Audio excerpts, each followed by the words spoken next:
All right, so we're going to spend the next hour doing site reviews. The week before, we put up a form just on my personal blog and did one tweet and said, hey, submit your sites if you'd like to get your site reviewed. I was thinking maybe 20, 25 people would sign up, put their sites up there. We got 500 sites. So we're going to spend about 6 seconds per site. No, not really. So we went through, and I pulled out some fun ones. And we're just going to look at them. And by the way, all of us are going to stay around a little bit afterwards. So if you want to get, like a little bit of one-on-one advice, stuff like that, we'll all stick around a little while. Let me introduce my colleagues. We have Greg Grothaus, who's also on my team, Tiffany Lane, also on my team, and Vanessa Fox, former Googler. Not on Matt's team. But author of Marketing in the Age of Google, which is a very good book. OK, so let's go ahead and start jumping into it. The very first site that we got submitted was this one. Phoenician stone, since 1943. OK, the main reason I wanted to show this site was because so many people submitted, oh, tear us down, we're awful, our SEO is horrible, right? This site has no text on it, OK? It looks like it has text on it. It has no text. Oh, each resurrected piece of, no, that's not text. Resonates with over 1,000 years of humanity. No, that's not text. Where's the text? There's like Phoenician stone. That's it. Yeah, there is text on the page. It's in the title tag. Yes, and exactly. He wants to rank for antique fireplaces. Yes. And his title tag says Phoenician stone.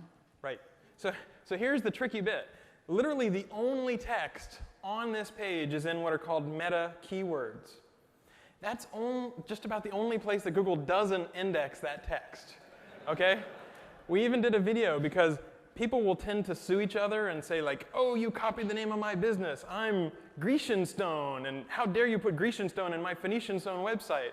And so people get really up in arms about this. And what we discovered is, believe it or not, some people will stuff keywords on a web page. Hard to believe. I know. Your eyes will be opened by the end of this session. And so we don't trust the meta keywords tag.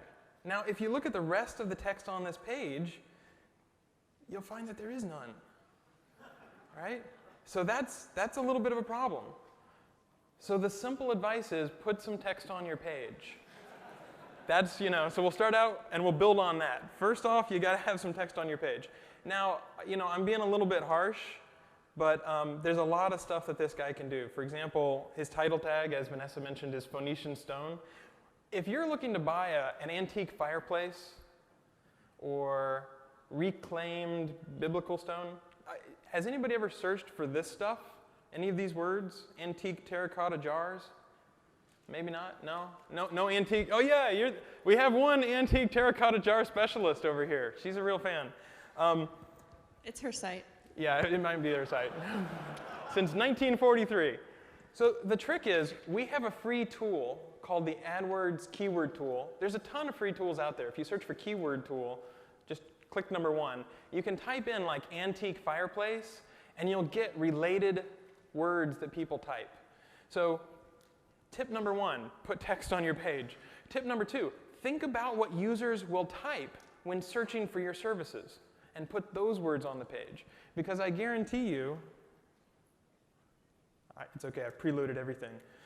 By the way, this Wi-Fi is powered by Bluetooth, so we have a keyboard over here, and I can't imagine anything would go wrong with that, right? No, these are loading great here. Yeah. Yeah, I'll just switch it to the other box. It's totally fine. That's why I preloaded all my tabs. On the other hand, people did get free phones today, so that kind of balances out. Use that for good, not for evil.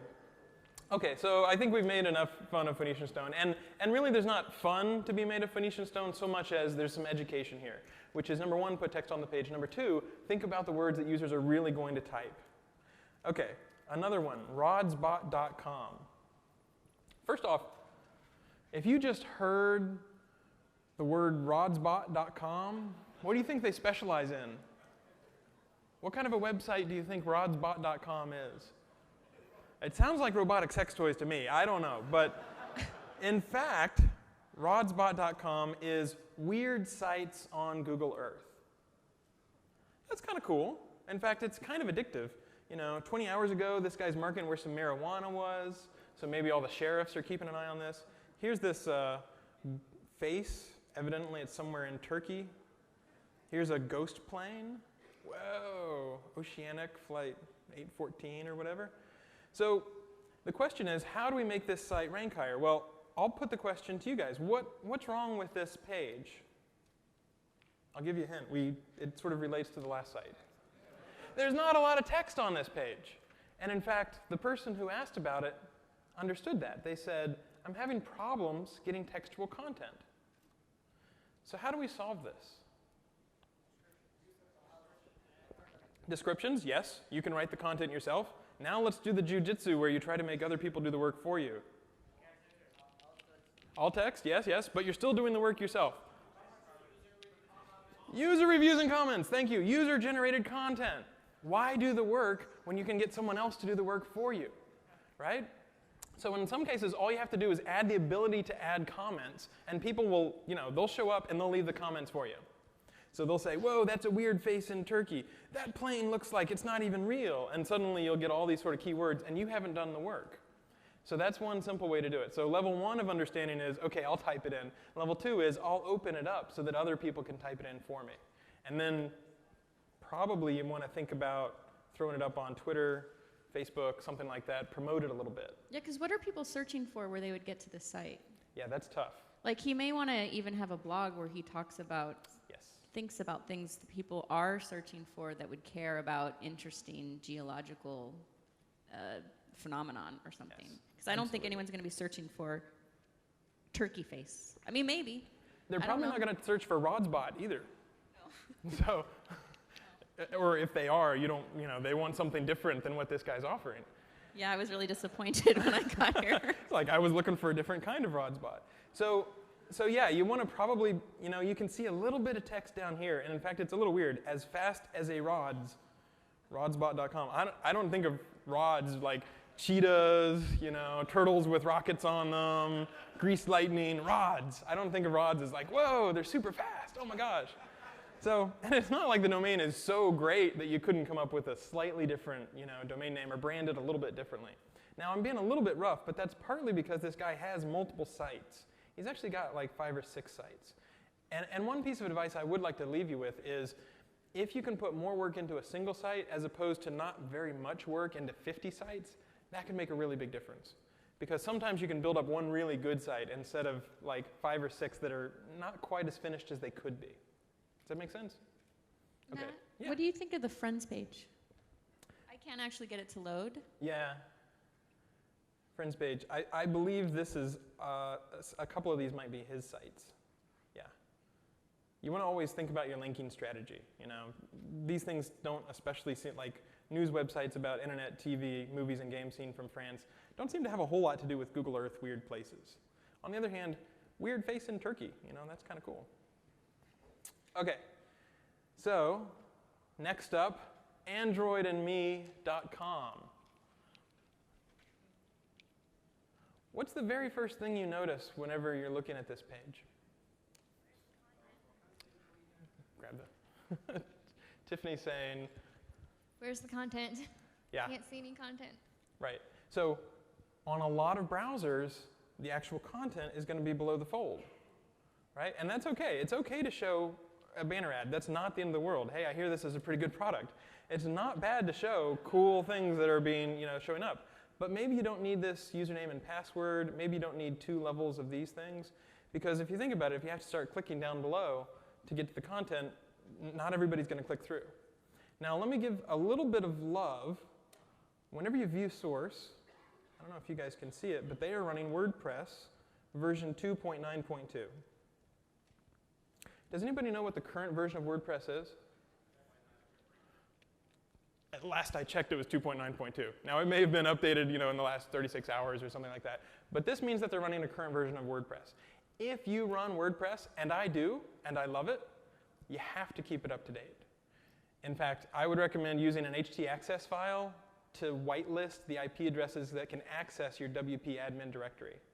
And not to harsh on WordPress, because it also applies to Drupal, Joomla, all this sort of stuff. If you run a content management system, which is a stock content management system, and that's usually a good idea because it comes built in with relatively good SEO, WordPress is great as far as SEO goes. But you have to keep it patched. Otherwise, you'll get hacked. So by using WordPress, Android and Me has actually done a fairly good job of making sure that SEO is in good shape. For example, look at this particular thing. Froyo is now officially Android 2.2 highlights, right? Good keyword text. It's not spammy. It's not stuffing. It's right there in the URL. That also applies in the title. Little things like URL keywords in the title and the URL can make a big difference. And WordPress is just built to handle that naturally. So that's really, really good. Now here's one thing that's kind of strange. If in Chrome I hover over something, I'll see the title. So the title of Android and Me is Android and Me. Is that the optimal title? No.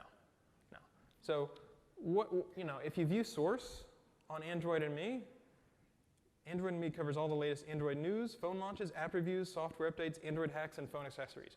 Great. Perfect. Put a little bit of that in the title, right? And you don't want to put all of that in the title, but you can say the latest Android news and reviews, right? Stuff like that can make an actual difference on how stuff ranks. So I have to give a little bit of hard time for the title just because in most ways Android and Me is actually in pretty good shape.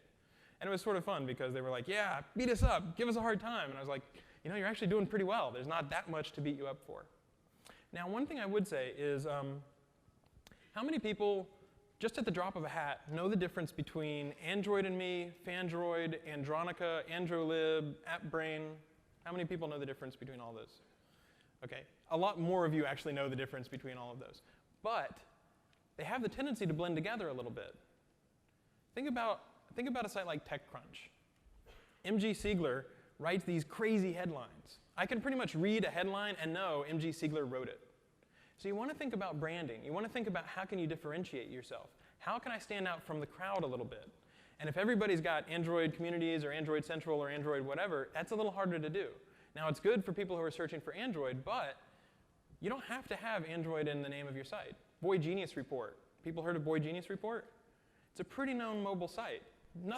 Doesn't say mobile phone anywhere in there, but it's actually a little more brandable because it stands out from the crowd. It doesn't just have the same kind of name as everybody else. So when you're thinking about buying a new domain name, it doesn't have to be Android whatever, or cheapest car, online, rentals, discount, stuff like that. It can be something brandable, so that's something to think about. Oh, yeah, somebody submitted google.com. And their comment was, I would like to know the backlinks of it. Okay. They want to know the backlinks of google.com. Well, luckily I prepared. In 1-point font, I printed out the backlinks of google.com. These are the links from all the sites that begin with AAA. Now, I'm kind of joking, right? It turns out Adobe and Google and Apple, these are some of the most linked to sites on the web. But the reason for that is because they offer something of compelling value. So again, distinguishing or differentiating yourself from the crowd. What can you do that is so excellent, that is so cool that people want to link to your site? Then you get this kind of level of links. You don't have to fight for each individual one. You're not swimming upstream. You're sort of coasting downhill with the wind behind you. So joking on google.com. But now if people wanted to follow along, the next site we're going to look at is Surprises Galore. Do not go to this site. Stop. I see you. I see you. You're going to type enter. Don't do it. Don't go there. Let him do it. No. Why would you not want to go to Surprises Galore? Well, I saw this. By the way, whoever submitted a bondage site for a public URL review, funny, but I'm not going to show that, right? So I saw the URL Surprises Galore, and I'm like, is this another bondage site? Let's find out. So I click on Surprises Galore, and it's a completely normal gourmet gift basket, all this sort of stuff. So why do I want to highlight this site? Well, if you view source on Surprises Galore, there's this right here. And it's a little hard to see, but it's holacianweb/oo.php. And I apologize that I can't scroll it up further, but it's at the very bottom of the page. But I can click on that, and that will bring up this page. This is a script written in PHP sort of stuff all the way at the bottom of one page, and it's setting and doing cookies. And then it's doing this thing, ruboidmon 64 TLD. Anybody guess what's going on with surprises galore? You all got it. Surprises galore has been hacked. Okay? It's built such that the first time you visit the site, you get one of these scary fake malware warnings. Like, your computer has been infected with a virus. Here, pay us $99.95 and we'll take it off for you. And click here to disinfect. And in fact, when you click to disinfect, you're actually installing the virus, and then you will have to pay $99.95 or reformat your hard drive to get rid of it. So this goes back to the fact that out of the 500, I didn't look at all 500 sites. I looked at about 40. That, rough odds would mean like 1 or 2% of all websites are hacked. Now, I'm not going to give any names, but there are 2 Google employees, none of these people, but actual Google speakers at Google I/O, who the very first time I met them, I Googled them. I said, oh, type in their name, and they were selling Viagra. It's like, that's kind of weird. I mean, that's a strange side business for a Googler. You don't want to sell Viagra, right? And it turned out they were hacked, and they didn't know it. So a really scary trend that's happening, I'll just give you like the projection 1 year out. Personal computers are getting better about security, right? Vista, Windows 7, actually pretty good about making sure you don't get hacked, don't get infected. So where are the hackers going to go? They're going to go to your web server, right? So if you haven't done security audits, if you use stock software, if you haven't patched it, they will hack it. And they'll do stuff like this. I've seen Donald Trump's site hacked. I've seen Al Gore's site hacked. All sorts of stuff. And they get sneakier and sneakier. They do things like they only show the hacked site when you come from a Google search results page. Or they'll only show you the malware warning once. All sorts of stuff like that. Yeah, the best one was when I got hacked. You got hacked? Yeah, a couple years ago, because I hadn't updated WordPress. Yeah. And when I went to the site, it looked fine. But when the Googlebot went to the site, it was full of Viagra. Yes. Now, there are tools to help you with that. Vanessa, do you want to tell about any of the tools to help with that? I would love to tell them about some of the tools available. How many of you have heard of a tool called Google Webmaster Central? Please raise your hand. Please raise your hand. Even if you haven't, please raise your hand. Everyone should. Just pretend. You are literally negligent if you have not registered your site at Google Webmaster Central. Yeah, so this is available, as many of you know, at google.com/webmasters. And one of the awesome things that it does is if you log in and you verify your site, it will let you know if your site has malware on it. So, and it gives you all the steps of what to do about it. Because Google will, if they see that your site has malware, they'll block it in the search results so that they're not sending searchers there as well. And so, yeah, so this is a great tool for a variety of reasons, but certainly the malware detection is one of them. And I don't know who did that tool, but gosh. Vanessa was the product manager on Webmaster Central before she left Google. There's a lot of great. I also got hacked. Who got hacked? I did. You got hacked? I also didn't keep my WordPress up to date. Okay. Greg, have you been hacked yet? Have you ever done that? I also, one thing that Webmaster Tools has is it tells you your most common keywords on your site. So under normal circumstances, when I look at Webmaster Tools, I see photos, photography, Tiffany. These are good words. Then when I was hacked, I was checking Webmaster Tools and I see Viagra and see how that is not supposed to be in my content. So. Yeah, so that's one way. Another way that report is helpful is I've been in site reviews like this where people get really mad, right? They're like, the tool's totally wrong. I looked at this report. It said my site's about Viagra. I don't have my Viagra on my site at all. And it's because they have, a guest book or they have comments that they don't moderate, and so there's been so much spam that's been added and they have no idea and they've just let it go. One was this guy that had this guest book that it must have been, it was like 5 miles long, 1 page of guest book just full of Viagra spam. Yeah. So I think that's a great report for this kind of thing. In addition to that, prior to getting hacked, one of the things you can do is Google released this tool a few months back called Skipfish. And Skipfish is something you can point at your development server before you launch it on the real world and let it run and crawl your website and look for vulnerabilities that you've created as a developer or via third-party apps or anything like that. So check it out. It's all one word, Skipfish. And that's pulling up now. And if you haven't heard of google.com/webmasters, it's at google.com/webmasters. Pretty easy to remember. One more tool in that tool set that I'll mention is called Fetch as Googlebot. And what that does is you prove that you own your site. You have to either edit a meta tag or make a DNS entry, something to show that, yeah, you really do own that site. That way you can't claim whitehouse.gov and start doing weird stuff with whitehouse.gov. But once you've proven that you own that site, you can tell Googlebot, and it's something like 50 times a week, come fetch any page on my site and show me exactly what you saw, including any redirects, any server headers, anything like that. So if you've been hacked, you can say, okay, Google, fetch the page, show it to me. Am I still hacked? Dang it, I still am. Okay, fix it up, patch the servers again, fetches Googlebot. Okay, now I'm clean. So it's a very handy tool. I would recommend everybody check that out. It's free, all that sort of stuff. Okay, not to dwell on hack stuff too much, so I'll let surprises galore off the hook now. Okay, so now the next site that I wanted to look at is called The Hookup. All right. I love these URLs.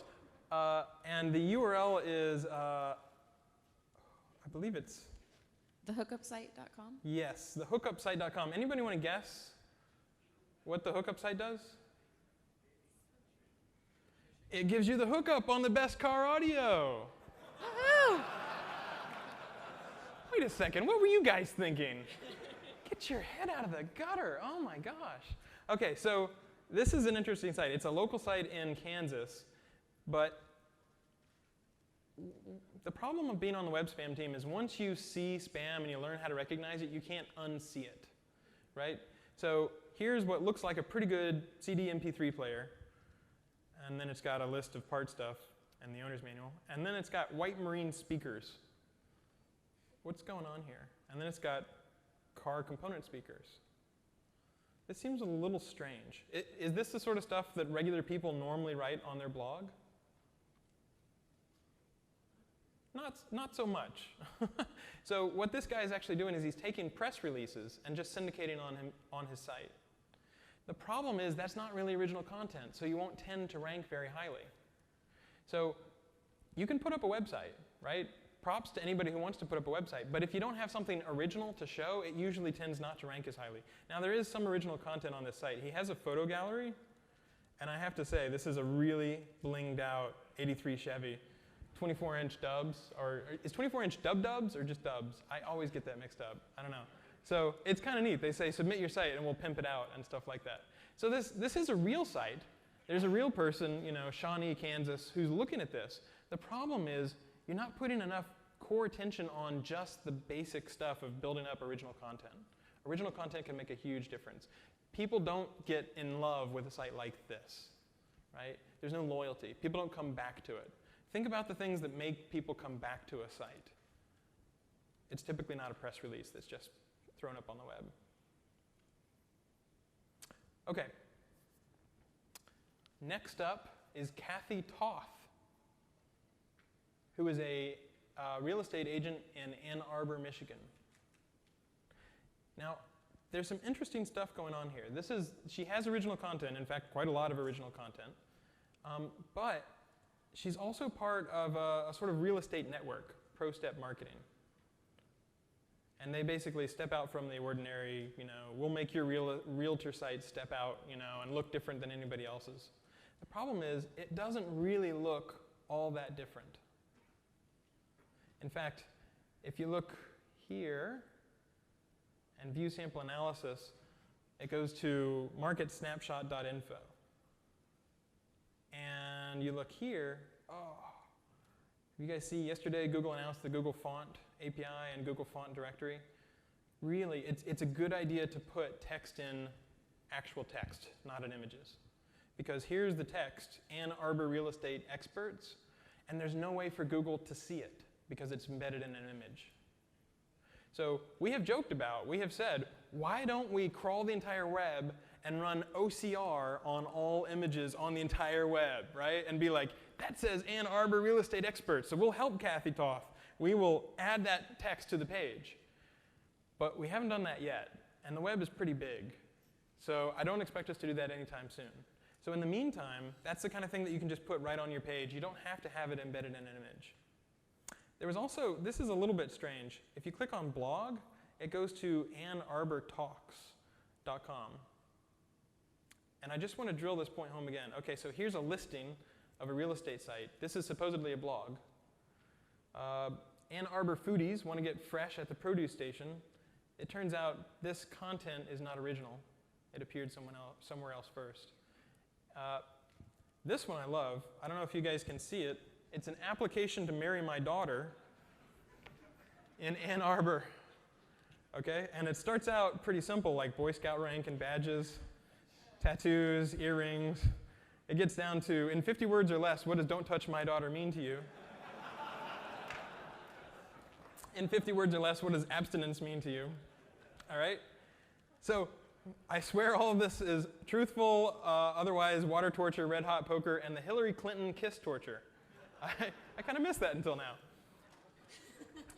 Okay, so number one, this is amusing. You want your blog to show your human side, but there's such a thing as too much information, right? If you happen to be in a blue state, the Hillary Clinton kiss torture, that might be a little offensive, right? So it's a delicate sort of needle to thread. You want to show a little bit of your human face, but you don't want to be like, I think Hillary Clinton sucks, and then you fall off the edge, right? So ask yourself, is this the right place for my professional blog? Maybe you want to have a personal blog. Maybe you want to do this on Facebook, somewhere a little more private, something like that. I have a minor point that I don't know if you noticed about the site, is she had said that she has a web design firm that's good at SEO. Mm-hmm. But I noticed that at the bottom of the page, her web design firm links to themselves for different times with keyword-rich anchor text. Yeah. So they perhaps are good at SEO for their own site. Yeah.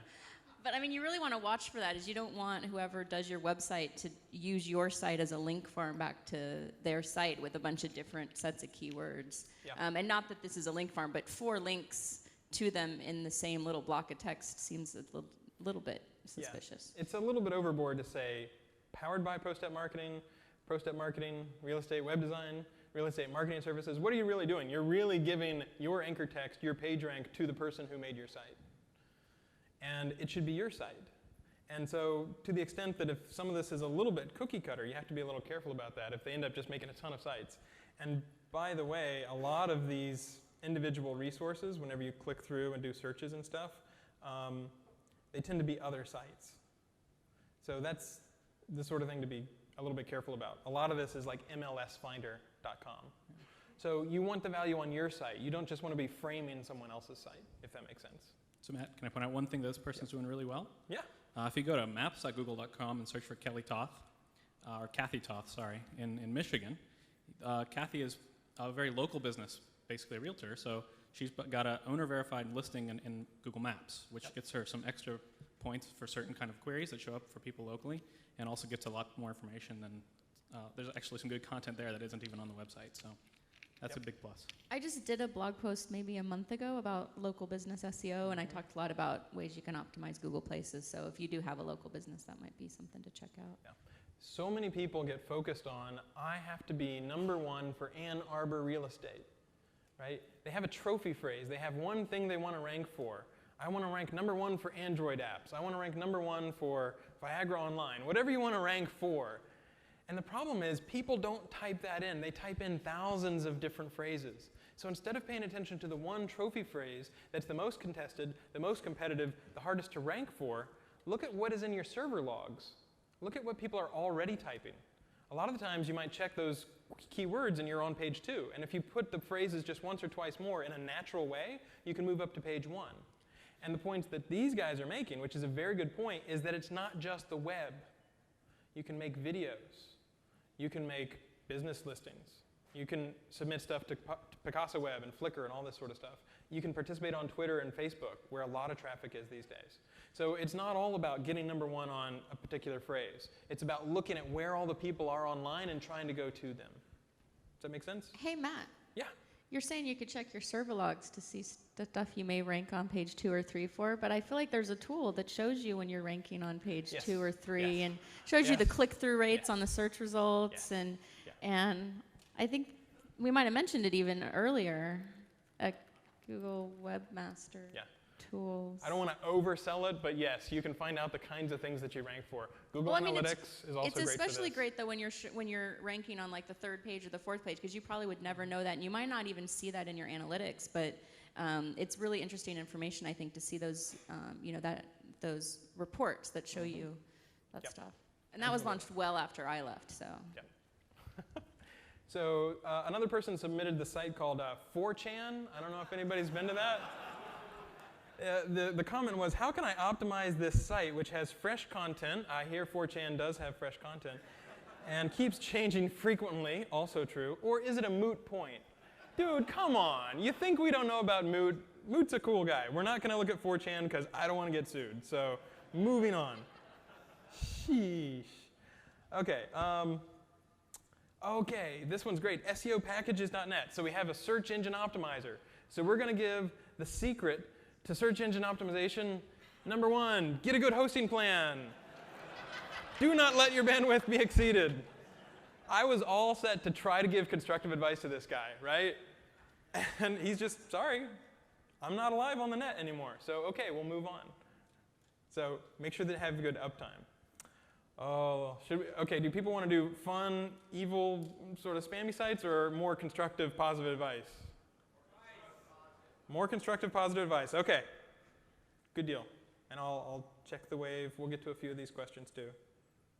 There's not that many. There's only 5 questions on the wave right now. So if people want to submit, just do Google I/O sessions, go to the session, click on the wave, submit a question, and we'll start a little questions toward the end as well. Okay, so here's a question from AppBrain. It's really 2. One is they make extensive use of the Google Web Toolkit, and does that hurt their search results? And number 2, how do you get Google to recognize their sort of breadcrumb structure? Because you want that to show in the search results. So this is actually a really good question. Let's take Shoot You Lite. AppBrain is a very cool site. If you guys haven't tried it, I recommend it. So AppBrain has 15,000 results indexed. What does that mean? That means GWT, the Google Web Toolkit, is not really hurting them. And in fact, if you look at the sort of URLs that they generate, they're perfectly natural, good-looking URLs. You can use a period as a separator. You can use a dash as a separator. I would prefer a dash over an underscore, because whenever you have 2 terms like, A underscore B, Google tends to index those as one term. If you have A dash B, we'll index them as 2 different terms. And most people tend to type A space B, not A underscore B. So I wouldn't change your site if you've got something that already works for you. But if you're making a brand new site, I would use separators that are like dashes or periods or something like that. So the URLs are actually pretty good. Here's Shoot You Lite. GWT is not hurting you in this case, as far as I can tell. Now, there is a little bit of design advice for this site. If I'm interested in this app, am I going to be more interested in change logs, or am I going to be interested in user reviews? User reviews, obviously. So why are the change logs above the user reviews? There's no good reason for that, right? So just swap the order of those. Think about the layout a little bit. This, while interesting, is not really all that useful to people. So I'd put that more towards the bottom of the page. But it is doing a good job. It's having some normal text. It's got images. So AppBrain is doing a relatively good job of having all this sort of content, useful stuff right up front. Related Android apps, critical. Why is related Android apps critical? How are people finding this site? You're probably searching for one specific Android app, right? You land on it, and you're done. And you close the window, and you go off, and you start work. Or you see related Android apps, and suddenly you've lost half an hour because you're, oh, wow, Spacelight, I've never heard about that. Okay, wait a second, Bazooka Rabbit demo, and suddenly you've lost 40 minutes sort of surfing through all this kind of stuff. YouTube gets an incredible amount of traffic from its related videos. It might be more than from the homepage. So people come in on a specific video, and then, you know what? If they had the time to watch a 5-minute video of a cute kitten, maybe they have time to watch another 2-minute video of a dog on a skateboard. And then maybe they have time to watch another 7-minute video of something else. And before you know it, the whole afternoon's gone. Now you as the developer want that whole afternoon to be gone on your site. So show these related content, show these related apps. Did you look at their meta description tag? Because the meta description tag, unlike the keywords tag that Matt was mentioning earlier, can be really valuable, particularly in the search results, when someone's skimming the search results to figure out which one to click on. And for this one, I would think if you're looking for a particular Android app, and you're looking through the search results, you might use the meta description to really figure that out. And they're just populating it based on the first part of the text from the page, which is good in that it gives them something that's unique for every page, but it causes everything to be sort of cut off oddly because it only takes a certain number of characters. So that meta description that shows up in the search result tends to be very awkward for users because it just randomly cuts off in the middle of a sentence. So as a developer, if there's a way, if you're going to automate that, try to automate it in a way that's a little bit more easy to read and usable.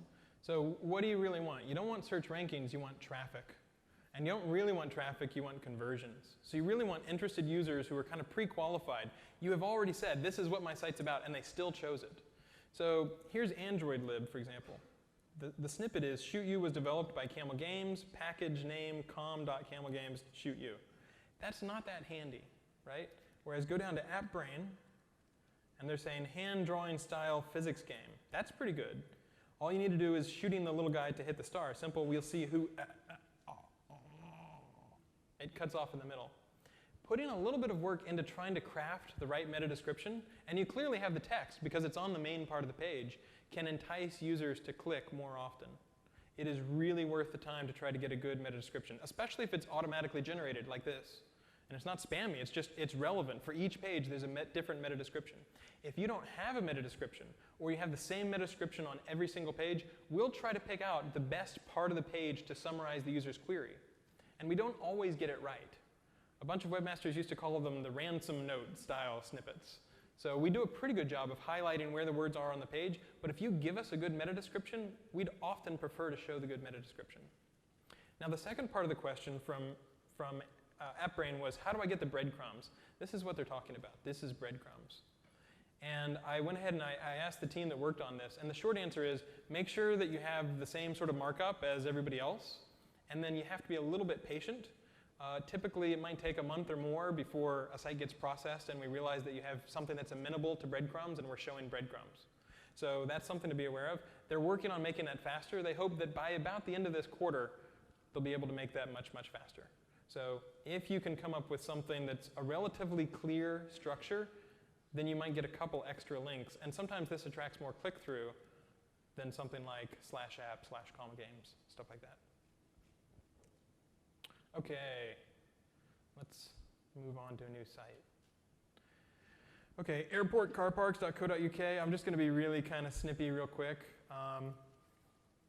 because I think a few people like the schadenfreude and some people like the constructive advice. If you have good text, don't hide it under a bushel. Check out this text. Oh man, oh man, oh man, oh, is this written for users? No, it is not written for users. Oh, right, okay, so right here is where I can tell you're scraping content, right? Because you didn't escape Britons correctly. Somebody typed Britons in Microsoft Word, which used a non-standard apostrophe, which went up on a web page, which someone copied, it showed up here, and now it's a question mark character. I know it's not the original content because they didn't put it up the right way.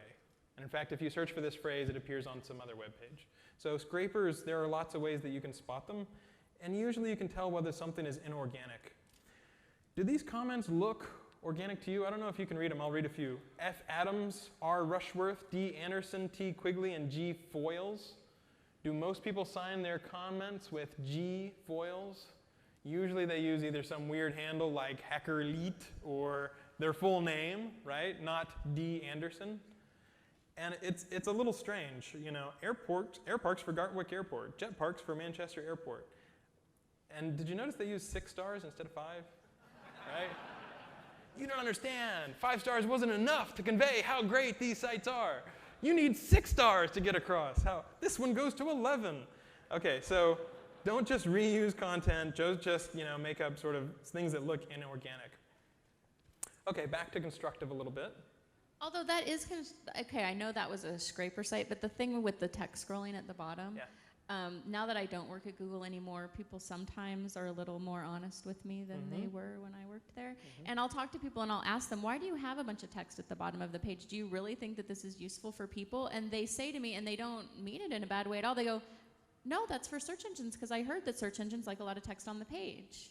And people really think that this is a good strategy, and they're not trying to spam necessarily. They just think that's the way to get enough content on the page for search engines to like it. So of course, what I always go back and tell them is what search engines want is the same thing that users want. And so that content has to be useful for the visitors to your site, for the search engines to value it as well. So, Absolutely. Absolutely. Okay, here's a quick one. Growinstyle.com. The question is, they have unfriendly URLs. How much is that going to hurt their SEO? So the URL is item.axpx, item ID equals 67. The fact is, if everything else on your site is pretty good, don't get that worried about your URLs. If you're making a brand new site and you can make it have keywords in the URL, not crazy stuffed, but like 3 or 4 keywords, like WordPress does, go ahead and do that. But don't beat yourself up or like do an 8-month project to completely change your content management system if you can't get exactly the URL that you want. Search engines work with the web as it is, and Google, Microsoft, Yahoo, Ask, all the big search engines try to cope with syntax errors, people that don't have keywords, spreckled all over their page, all that sort of stuff. So I wouldn't worry about that at all. If you can put a URL in put a keyword in the URL, it's good, but you don't have to go overboard, and you don't have to worry about it if you can't do it. It's a relatively quick one. Okay, jimdantana.com. This one's interesting because it's a little bit savvy and a little bit naive. On one hand, Jim Dantana is fighting for Ventura County. On the other hand, does anybody know where Ventura County is? Okay, a few people do. You're probably from Southern California. As I understand it, Ventura County is like near Bakersfield or something like that. What? Okay, hold on. Maps. Hold on. Okay. The mere fact that we can disagree about this is interesting. Okay, so the area code is 805. So if you do this query 805, area code Bakersfield. That's why I was saying Bakersfield. I apologize. So maybe the mere fact that we can disagree about this means put the address on the page, right? Nowhere on here does it have the address. It has a phone number. So that's the sort of thing you need to have on your page, because some people are going to type County Clerk, California, County Clerk, Santa Barbara, County Clerk, Bakersfield, wherever you are. And this happens a lot with restaurants in particular, where they only put the address, but they don't put the city or the state, because they just, of course, I'm in Seattle. But you're not going to be found when people do restaurant in Seattle. Yep. Here's one more trick. Now this text is again not text. If I click on this, check out the URL. It becomes default.htm. The easiest links you can possibly get to your website are your own links. Making sure that your internal links point to the same place that you want it is one of the easiest things to do. If you shoot yourself in the foot by saying, okay, I have default.htm, I have index.html, I have index.php, I have it without any of those, suddenly your page rank and your links and your anchor text can be divided 4 ways, and you might not rank. So there are simple ways to handle this. Just make sure that everything is consistent. You usually don't want to have extra stuff on the end. It just gets in the way of the mind of your users. If you can't get rid of it, there's a tag called rel equal canonical. And if you just search for rel equal canonical, it's incredibly simple to set up. All you do is you say, in fact, I'll use our help page about it. I even made a video, which I don't want to play. All you do is you say, where would you like this URL to point? For example, my canonical might be jimdantana.com/. That's it. So even though you might have these different URLs out on the web, if you can't fix it yourself, use rel equal canonical, and you can sort of unite the page rank, the trust, the anchor text, all that stuff into one place. And that can make a really big difference. Just to add to that, so they, like Matt was saying, they have the default, they have the index, multiple versions of the homepage. They also have the dub version versus non-dub. It's a really common thing. You can just redirect one to the other. So they've got 8 versions of their page. All these combinations, dub, and default. Right. You don't really want to be the octomom with your URLs. You don't want to have 8 different versions of your URLs out there. You want to have an only child. All your page rank, all your anchor text should be pointing to one place. Another thing is there are a lot of good things about this site. He's got testimonials, he's got text. If you click on this, it starts to play a really cool video of like, stuff's flying around and voting and, all sorts of cool stuff. I would argue this video would be a much better thing to show than this tired slideshow, right? Because I just happened to click on this and I watched the video all the way through. I'm not going to watch this slideshow all the way through. So, think about your resources and your assets, and sometimes you want to match stuff up differently. He does a good job in the title, though.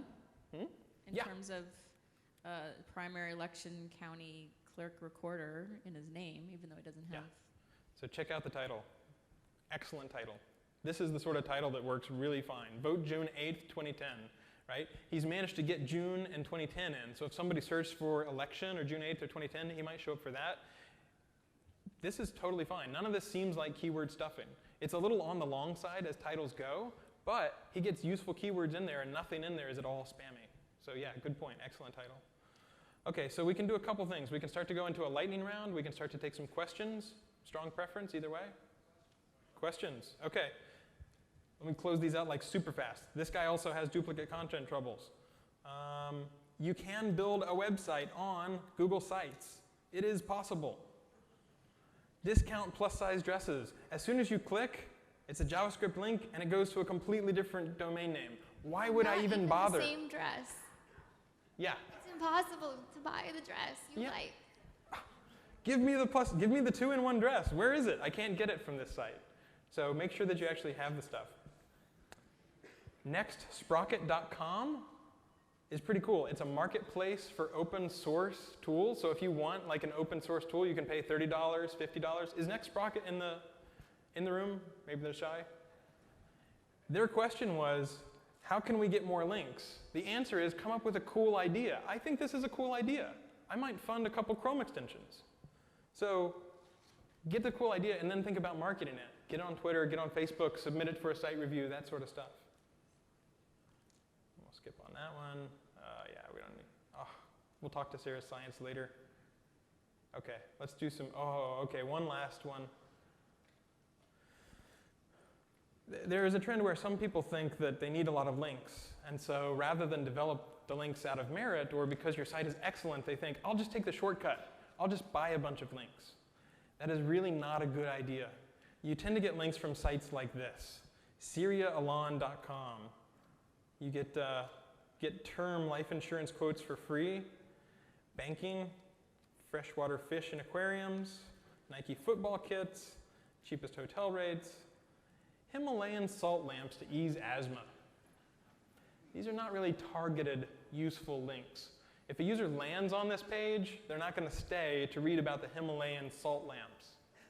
So this is the sort of stuff that makes spam fighters see red. We want to find every single one of your backlinks. We want to go over them with a fine-tooth comb to see what's going on. This is the sort of stuff that you definitely want to avoid. So if you can, I would definitely stay away from this sort of stuff. Okay. Questions? We'll alternate between questions from the wave and questions from the mic. We'll sort of go back and forth. Please use one of the mics. Don't just shout out questions. And everyone's going to this mic. We have one over there, too. You were first, so go ahead. Can you talk a little bit more about GWT and SEO? Yeah, absolutely. GWT, the Google Web Toolkit, is a fantastic package because you can do like really fast interfaces. You can write your stuff in Java, compile it down to JavaScript. Historically, Ajax-y type stuff hasn't been that crawlable, right? Which is a real problem. Now, if you're just doing something like AdWords, AdWords is written in GWT whenever you're using that interface on the web. So you can make fantastic applications.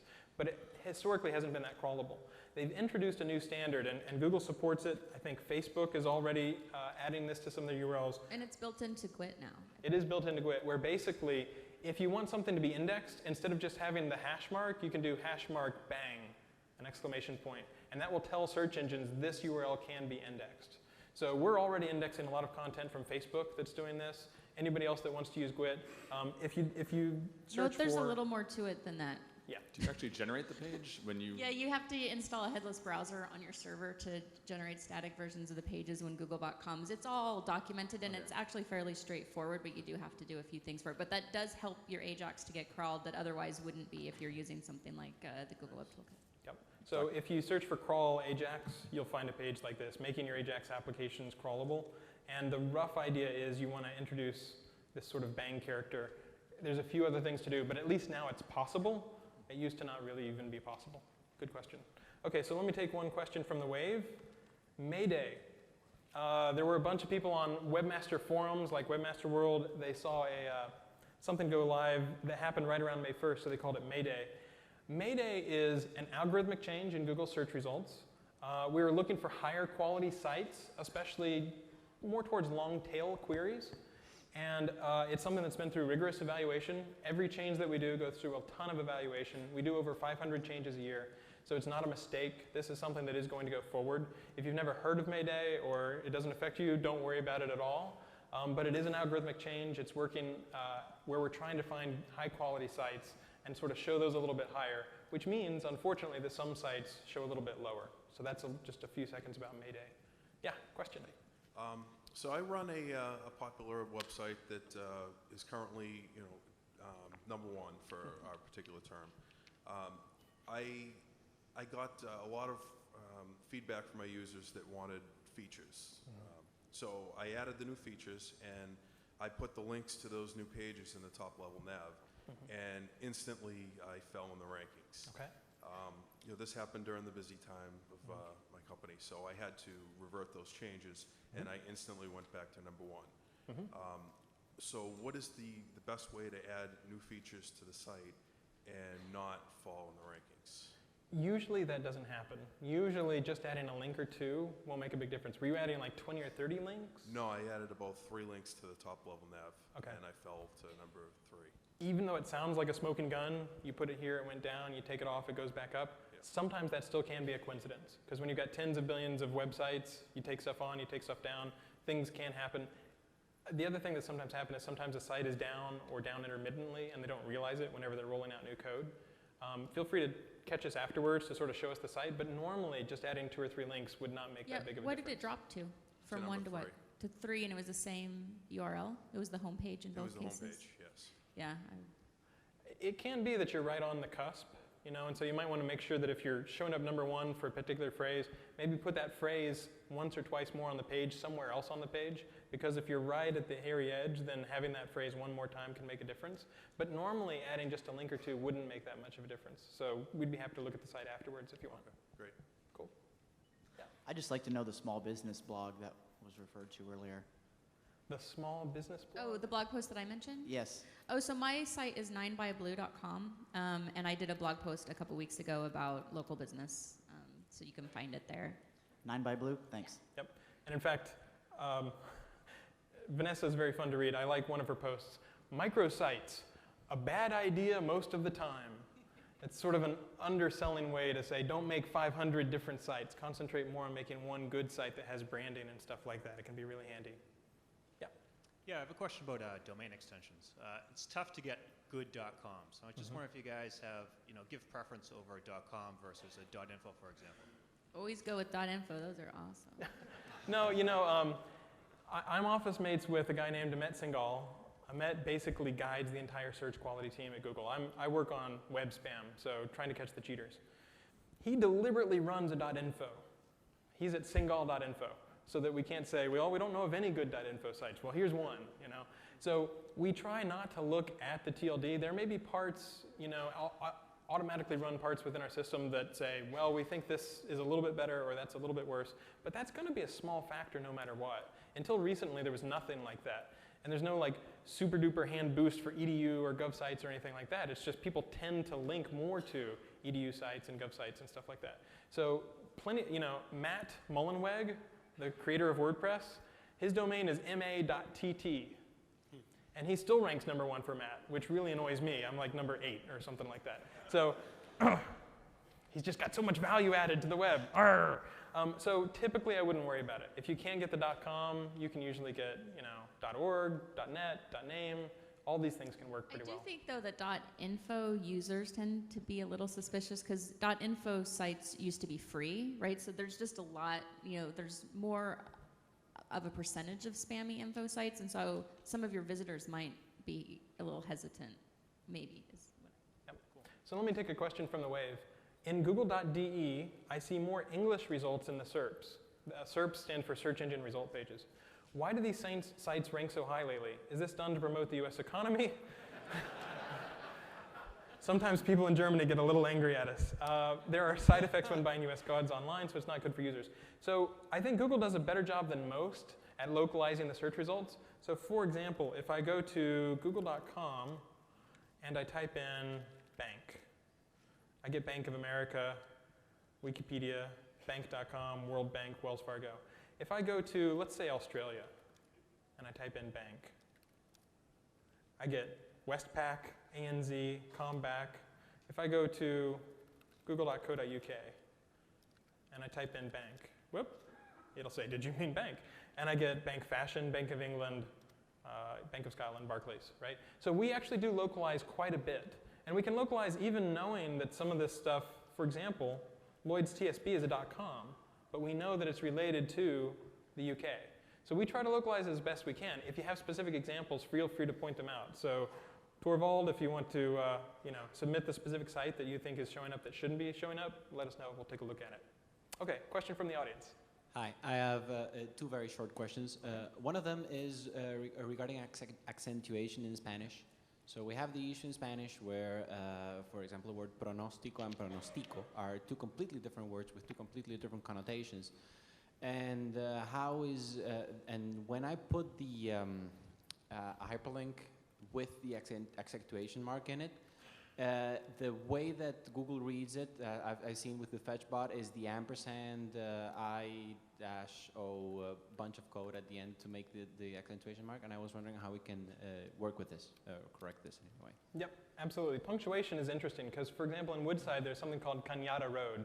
So you have the, those sorts of things. And the trouble is, do you index it as Canada Road or Cañada Road? So typically what Google will do is we'll try to index it both ways. Not every search engine does that. For example, Ask for a long time didn't know how to handle anything except for ASCII.